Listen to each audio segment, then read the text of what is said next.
pipe dan fitting ini, Agi akan cairkan untuk buat sambungan.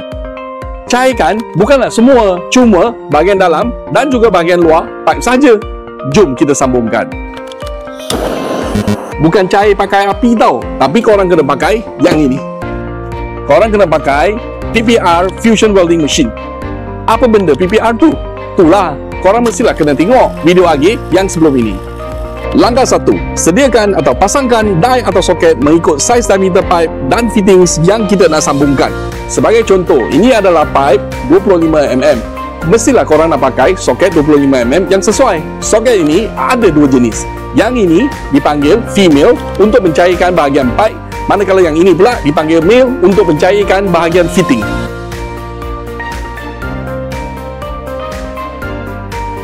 Biasanya, PPR welding machine ini datang dengan 6 saiz yang berbeza. Cuba tengok kat tangan dia ini. Yang ini adalah 20mm, 25 dan juga 32mm. Jangan terkejut, ada juga yang lagi besar, 40, 50 sehinggalah 63mm.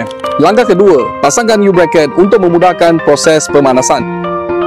Langkah ketiga, hidupkan PPR welding machine dan tetapkan suhu pada 260 darjah Celsius. Secara umumnya, suhu pemanasan piawai yang dicadangkan oleh pihak mengilang adalah pada sekitar 260 darjah Celsius. Untuk mendapatkan kepastian, sila rujuk kepada buku panduan cara penggunaan. Yang ini penting. Langkah keempat, pastikan korang bersihkan bahagian dalam fitting dan juga bahagian luar pipe daripada sebarang habuk. Okey, warna hijau menandakan mesin PPR ini sudah siap boleh digunakan.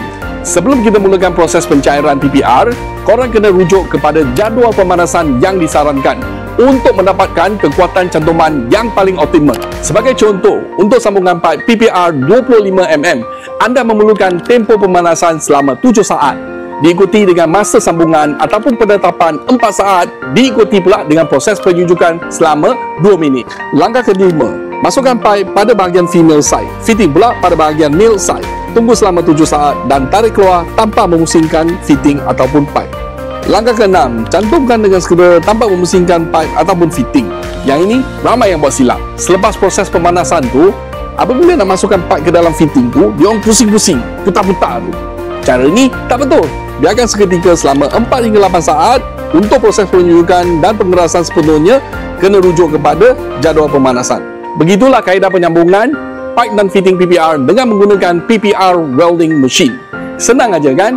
Untuk tujuan keselamatan, pastikan korang memakai glove ataupun sarung tangan yang bersesuaian.